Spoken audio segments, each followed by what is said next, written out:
If you're a first-time buyer, these 7 mistakes can make you overpay, buy the wrong house, or even kill the deal after you get accepted. My name's Andrew Atley, and I'm a realtor in Lethbridge, Alberta.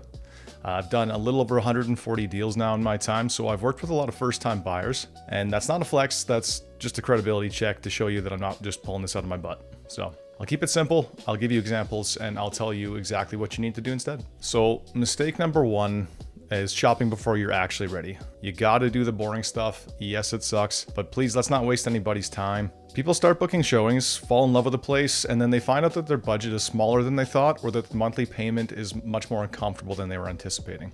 So here's what to do instead. Talk to a mortgage broker or a lender early.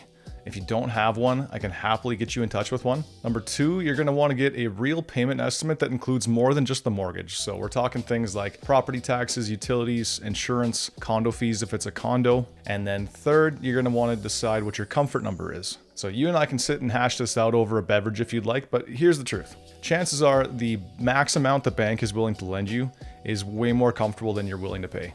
So you're gonna wanna know that number ahead of time. And if you've already completed the step, perfect, you're right on track. I've dropped a link in the description for you to sign up for automated listings that will get sent directly to your email. You can customize this however you'd like, or you can give me a shout and you can let me know a little bit about what you're looking for, and then I can customize it for you. Moving on to mistake number 2, thinking that you only need the down payment. Nope. You'll need cash to close as well. Closing costs can include stuff, and these prices are gonna vary just based on wherever you live, but this is kind of what you can expect in Lethbridge. Home inspections, you can generally expect to pay anywhere from $500 to about $650. For legal fees and disbursements, I've spoken to quite a few lawyers around town and they've given me a pretty similar answer. For a purchase, you can expect about $1,400 plus disbursements. Disbursements on a $450,000 purchase with about 5% down. Ballpark, you're probably looking between $1,100 and $1,300. So total, maybe between $2,500 and $2,800. You're gonna have to account for adjustments like property taxes. The overall property tax bill for the year in Lethbridge, you can generally expect about a 1-to-1 ratio, depending on the house. Of course, like if you're buying an older home, but they've done a bunch of renovations to it, chances are the city might not have adjusted that tax bill yet, so you might find that your taxes are quite a bit cheaper on that. Nonetheless, the adjustments will be made at the lawyer's office for whenever you'd purchased. So you'll either receive a credit or you'll be paying the taxes. So moving costs, these are going to range quite a bit. Just call around and price check. And then lastly, you're going to want to budget for immediate first week stuff like locks, blinds, or any small renovations that you plan to do right away. So before you even write an offer, you should have a simple list. You're going to want to have down payment plus closing costs plus a buffer fund. Promise you, buying a house and being house poor on day 1 is not fun. Mistake number 3, thinking that your pre-approval is guaranteed.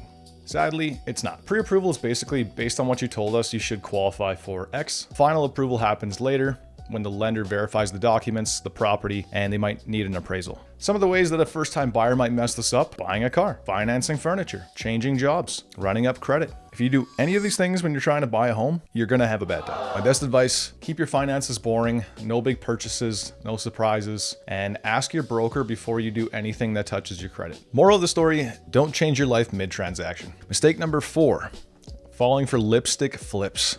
You're gonna wanna try to avoid falling in love with shiny things. Things like fresh paint, new lights, staged furniture. It can all make a home look really good, but before you get too emotionally attached, make sure you're looking at things like age and condition of the roof, the age of the furnace and the water tank, what do the windows look like, how old is the electrical panel and have there been any updates, are there signs of water penetration in the basement or around windows, are there funky smells that you can tell something's been covered up, are there signs of movement or settling, how's the location, and if you're really anal, just check some crime maps if you're new to the city. These are all things that may cost you an arm and possibly even a leg. Cosmetic upgrades are cheap, structural surprises are not. Moving on to mistake number 5, not understanding condition clauses. Condition clauses are your safety net. They're how you verify you can actually get the mortgage. The home isn't hiding any expensive issues. If it's a condo, that the condo docs aren't a disaster, or that they're gonna leave you with a special assessment. So when you write an offer, know your condition dates and put them in your calendar. Book the inspection early, talk to your mortgage broker or your lender early as well. Don't wait until the last day and hope it works out. Inspectors in Lethbridge fill up very fast, and your brokers are going to need a list of documents, and it might take you a while to gather all those things.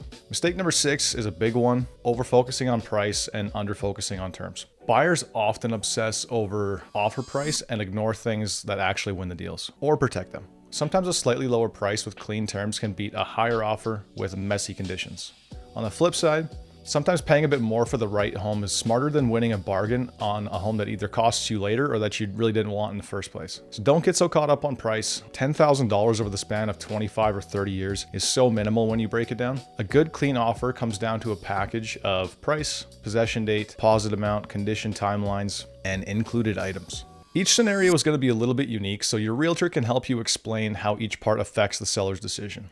Mistake number 7, buying for today you and ignoring resale. Yes, it is still important to purchase something that works for your life right now, but keep in mind that you probably won't live there forever. Even if this is your starter home, you want to be able to sell it again down the road when it's time to move on.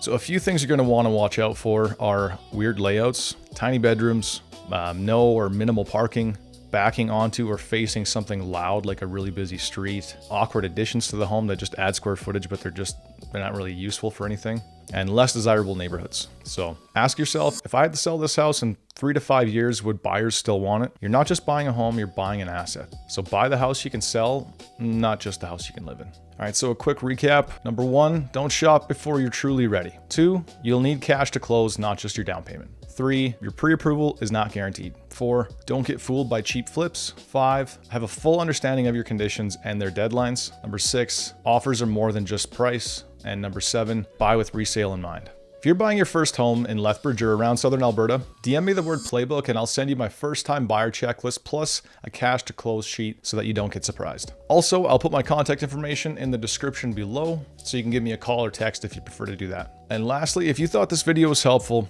it would mean the world to me if you dropped a like and subscribed. I'm rekindling an old YouTube channel and I'm trying to get things off the ground. So there will be a lot more content coming out in the future, but feel free to check out my profile. I appreciate you and your patience, and we'll see you in the next one.